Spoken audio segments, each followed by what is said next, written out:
10-minute English and British history part 3. Hi, hello, and welcome everyone. Today we're going to be watching part 3 of our most favorite channel, History Matters, 10-minute English and British history. Today we're going to be talking about the early Anglo-Saxons and the Mercian supremacy. This series is really interesting and I've learned so much from it already. I can't wait until we get to the time where we are nowadays and how everything connects. So I'd say let's jump straight into it, shall we? 410 and the Romans have left Britannia, sort of. They probably intended to come back, but they were too busy being conquered by Germanic barbarians. It should be noted straight out of the gate that early 5th century Britain is very difficult to understand since nobody wrote about it. What is known comes from 3 major sources. The first was written by a 6th century monk called Gildas, the second by an 8th century Northumbrian monk called Bede, and the last is the Anglo-Saxon Chronicle. More on them in a bit. So neither the exact details of events nor their dates are known, but Britain was subject to waves of invasion and settlement by several groups of Germanic peoples in the early 5th century. These were the Angles, who were from here, the Jutes, who were from here, and the Saxons, from here. Collectively, these people are referred to as the Anglo-Saxons. There are many myths and legends surrounding their arrival, but the most famous is that of Hengist and Horsa, who landed here in Kent sometime around the year 450. I'm sorry, I need to stop. I know people don't like it when I stop too early in the video, but I just wanted to say things and before we go into the next topic. In this case, I do just want to acknowledge that I find it really fascinating indeed that we knew so much. Like the first part and the second part of these videos, we knew so much about what has happened because it was written down somewhere. And all of a sudden, in the midst of history, there's just a part, some years, where there's nothing written down or not much that has been written down. Because I've been asking myself and I've been asking you how they did that. Like, how do we have so much knowledge of what has happened so many years ago? It's not 100 years or 200 years, which would be understandable that there are written things that you can read and then you can understand what has happened. But we're talking about almost 2,000 years. So that we do have something about those times is really fascinating to me. Okay, and now let's go back a little. Let's learn about the Anglo-Saxons, shall we? Referred to as the Anglo-Saxons. There are many myths and legends surrounding their arrival, but the most famous is that of Hengist and Horsa, who landed here in Kent sometime around the year 450. For the sake of simplicity, those who were living in Britain before the Anglo-Saxon arrival are referred to as Britons, but be aware that many did not see themselves as part of some great collective. The same can be said of those from the continent, who are often described with the umbrella term Germanic. According to Gildas's interpretation of events, a tyrant king of the Britons, sometimes called Vortigern, was having problems with raids from the Picts and the Scots. He called for help from the Saxon mercenaries who were led by Hengist and Horsa. The Saxons defeated the Picts and asked for greater payments. When the Britons could not provide it, they revolted and began to conquer the island. Of course. The story continues that early on the Britons were consistently beaten back until the emergence of a leader called Ambrosius Aurelianus, who, around the year 500, defeated the Saxons at the Battle of Mons Badonicus, which established a period of peace until Gildas's lifetime. So, side note, Ambrosius Aurelianus forms the basis of one of England's most famous legends, that of King Arthur. To disappoint literally everyone, there is no compelling evidence of Arthur's existence, and what weak evidence there is was written 500 years later. Naturally, historians only have Gildas's word on this, and it should be noted he wasn't writing history, but a series of polemics which blames the state of Britain in his lifetime on the secular and religious leaders of the age. What can be said to have definitely happened was that starting from the second quarter of the 5th century, there was a settlement of peoples along the southern and eastern coast of what is now England, and by the end of the 6th century had created a series of small kingdoms. The Jutes settled Kent and the Isle of Wight, creating the kingdoms of Kent and Witwara.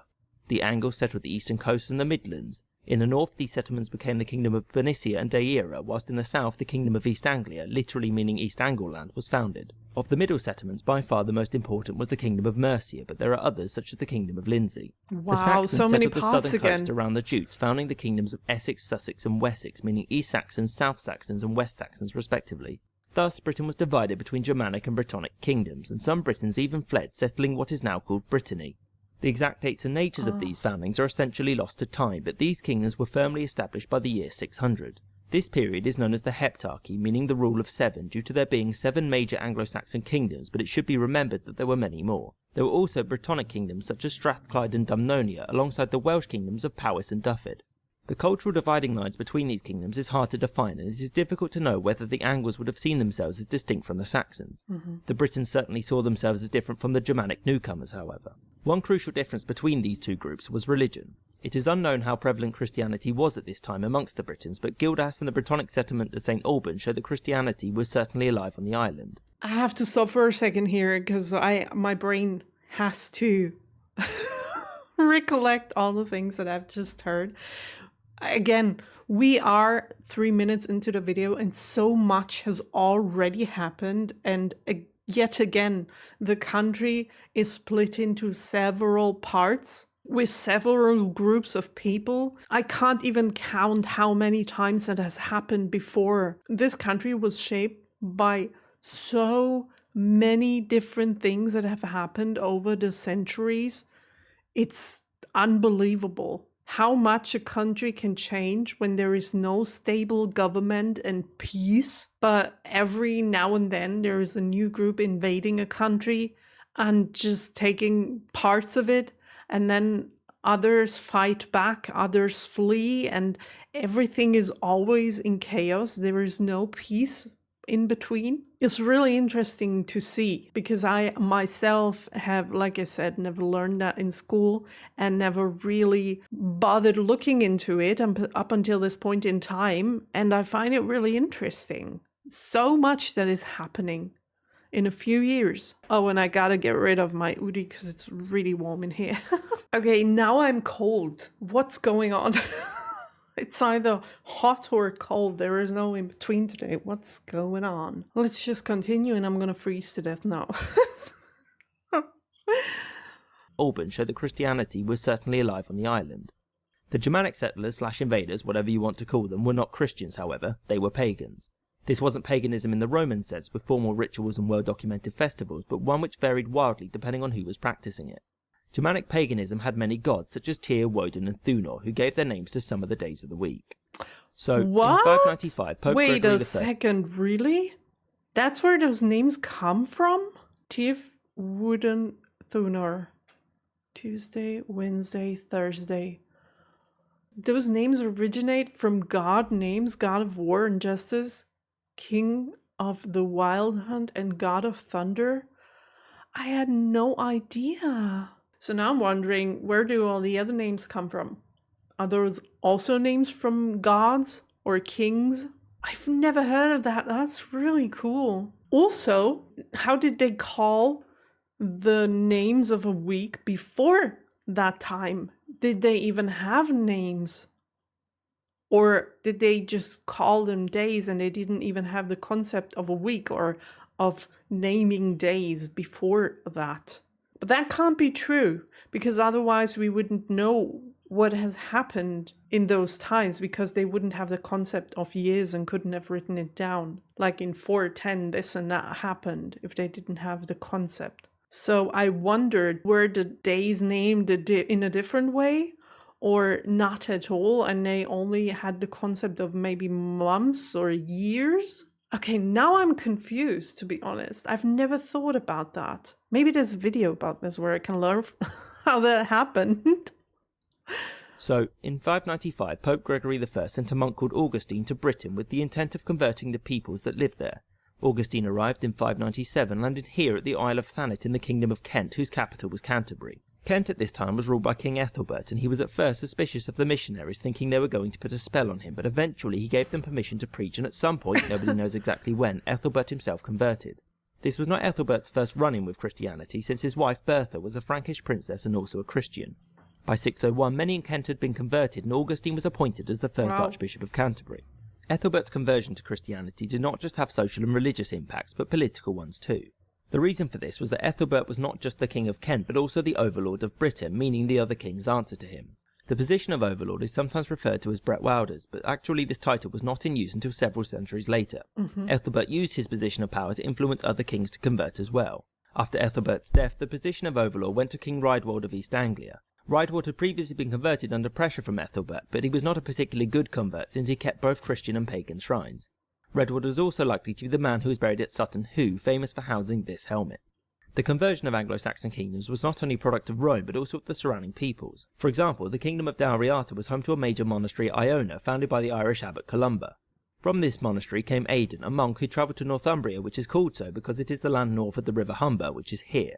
He did this under the invitation of King Oswald, who had united the two kingdoms of Bernicia and Deira after a long period of assassination and warfare which had gripped the two kingdoms. Nice. Oswald, who was born a pagan, grew up as an exile in Dalriata due to the aforementioned turbulence. In return for help, he became a Christian in the Brittonic tradition. The Brittonic and Roman churches had their slight variations, but the biggest differences between them was the dating of Easter, which Bede took very seriously. Side note, the name Easter actually comes from the pagan goddess Estra, whose feast was probably held around the same time as the Christian celebration. The issues surrounding Easter were settled in Northumbria during the 664 Synod of Whitby, which was called by King Oswiu. Oswiu sided with the Roman Church's position, thus bringing Northumbria into the world of the Catholic Church. This connection to the Roman world helped open up many Northumbrian monasteries to Roman books and learning. The most notable of these monasteries was the monk Wearmouth Jarrow Abbey, which was notable because that was where Bede was educated and worked from. The century between 650 and 750 is sometimes known as the Northumbrian Renaissance or the Golden Age of Northumbria due to the increased output of literary and artistic works by its monasteries. Bede's ecclesiastical history is the best known work from Monk Wearmouth Jarrow and is one of the major sources for early Anglo-Saxon history. Wow. Another major monastery was Lindisfarne, which produced the Lindisfarne Gospels but may have also produced the Book of Durrow, but nobody knows for sure. These monasteries were extremely wealthy and often sat in isolated areas along the coast to promote a holy life away from the rest of civilization. Of course, loading up these coastal monasteries with immense treasures with only monks to defend them would eventually cause problems, such as in 793 when a group of Vikings raided and looted Lindisfarne. The Northumbrian Golden Age was not just a period of artistic growth, but also one of political supremacy. The Northumbrian kings Edwin, Oswald and Oswiu were all overlords of Britain and held considerable power over the southern kingdoms. It just showed time spans. I just want to look into it. Okay, so around almost like 20 years, 17? Oh, he didn't have long. 8 years. I guess that's normal for the time back then. Edwin, Oswald and Oswiu. Okay. Britain and held considerable power over the southern kingdoms. One demonstration of Northumbrian power was that York was chosen as the seat of Britain's second archbishop. This period was not one of constant Northumbrian hegemony, however, since both Edwin and Oswald met their ends at the hand of Penda, the king of Mercia, who was also a pagan. Mercia had been a rising power for many decades at this point, since unlike most of the southern kingdoms, it had room to expand and neighbours to loot. Penda was killed by Oswiu, who ruled over Mercia for 3 years between 655 and 658, but Mercia, under their new king, Wulfhere, revolted against him. Over the next half a century, Mercia and Northumbria would vie for dominance, with no major victor emerging. In fact, after Oswiu's short reign in Mercia, neither would ever manage to dominate the other again. So, in 716, a man called Ethelbald became the king of Mercia and managed to entrench what is called the Mercian supremacy. The exact dates for the start of the supremacy vary, but during his reign, Ethelbald was able to firmly assert control over all of the southern kingdoms. This was not a simple task, since early on in his reign he was challenged by Witred of Kent and Ine of Wessex. Fortunately for Ethelbald, Witred died in 725, and his kingdom was divided between his sons, and the next year Ine abdicated to become a monk. The exact extent of Ethelbald's control over kingdoms like Kent and Wessex is debated, but throughout his life he most certainly was the most powerful king south of the Humber. Mercia did not annex the kingdoms it held hegemony over, and many operated with some independence.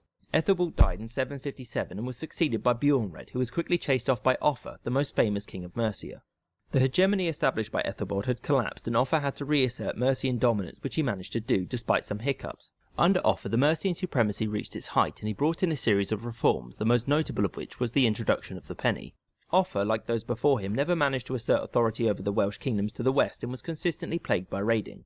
In response, a great dyke, shockingly referred to as Offa's Dyke, was constructed running along most of the Mercian-Welsh border. It was essentially a large ditch with a mound of earth on the other side. It was no Hadrian's Wall, but it certainly would have required a lot of manpower to make. Offa's authority over Britain was recognised overseas as well, and this is demonstrated in two ways. The first is by the fact that he managed to negotiate the appointment of a third archbishop, the Archbishop of Lichfield, which is here, although please be aware it didn't last very long. Another is the letter he received from the Frankish king Charlemagne, which begins, "Charles, by the grace of God, King of the Franks and Lombards, patrician of the Romans, to his esteemed and dearest brother Offa, King of the Mercians." This shows that Offa was certainly authoritative enough to garner Charlemagne's attention, but make no mistake, Charlemagne would not have seen Offa as an equal. Just look at their kingdoms. Offa's domination of the southern kingdoms would continue until his death in 796, except for a small blip in East Anglia, which ended in Offa having the East Anglian king beheaded. After this, Mercia was ruled by a bunch of weak kings, and it never managed to really recover the same levels of authority and was consistently challenged by the other southern kingdoms. The Mercian supremacy came to a swift end in 825 at the Battle of Ellendun, in which the King of Wessex, Egbert, defeated the Mercian king Beornwulf, which ushered in... I'm sorry, I cut him off mid-sentence. We're going to go back in a second. But I just want to mention this. We started the video at 4:20 and now we're at 8:25. So we made a big jump, which we didn't do in the videos before that one. Maybe it's due to the fact that we don't know that much about this time span than we somehow do know from the time before that one. I don't know. Also, this picture is really sad. Now that I look at it, let's go to another picture. That's a little happier. Decline of Mercia. By the way, I have never ever heard of that period of time before. This is all new to me.